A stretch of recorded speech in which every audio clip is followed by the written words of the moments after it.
Good morning. I wanted to chat this morning about listening to what people say and watching what they do. So I've had a couple situations come up lately, and if you've been watching me long, you know that I keep saying the lesson gets bigger until you pay attention. So what happens is when somebody tells you something and then their actions don't match, a little thing goes off in our brain, and something for me filters down into my chest, and there's just this off feeling. Sometimes I recognize it, sometimes I don't. And sometimes, more often than not, it'll happen again and again, and then all three of those things will click, like click, click, click. But what I want to share with you is if somebody says they're going to do something, watch what they do. Actions speak louder than words. We've heard that over and over, but I want you to really listen to this because actions do speak louder than words.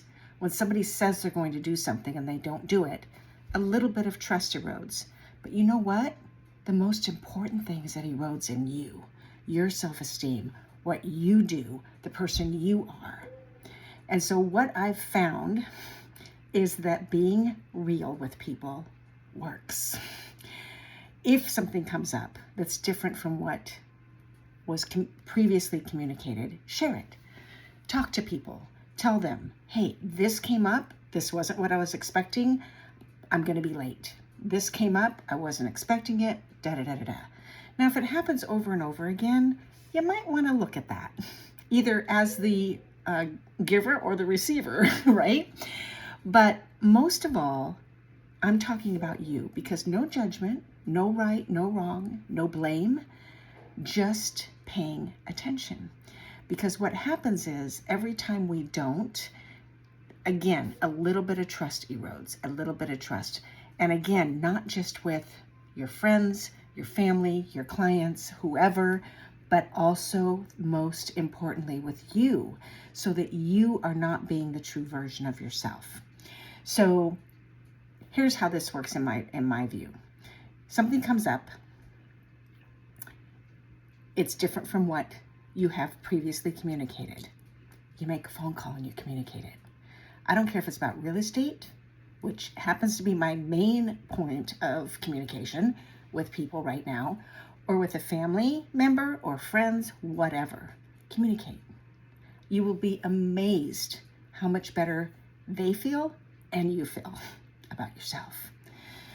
Secondly, this trust builds on itself as well. If you've ever read The Gap and the Gain, it is a book about focusing on the gains in your life instead of the things that aren't working. So in a situation like this morning, I had a long call with my client. Things weren't going the way we expected them to. I needed to communicate. It's not my decision on the home to list it, not list it, buy it, not buy it. It is my fiduciary duty and my heart duty to communicate exactly what's going on so my clients can make a good decision. I don't care if that has to do with taxes, if it has to do with the sewer scan, if something shows up there. It's my job and my responsibility. And again, responsibility is able to respond, to find those things, give the information to my client or whoever, and let them make the final decision. So I wanted to share this because it's been coming up so much lately. And again, things repeat themselves until you pay attention. They'll get bigger until we pay attention. And so where is this happening in your life? Where is somebody telling you one thing and doing something different? So their mouth doesn't match their feet. And where are you possibly saying something and not doing what you say? So there's some things to ponder today. And I invite you to kind of dig in, because it's actually a way of becoming a better communicator, a better person, a better server, a better family member, a better communicator, all of those things. So I hope this is helpful, and I would love your questions and comments. Have a great day.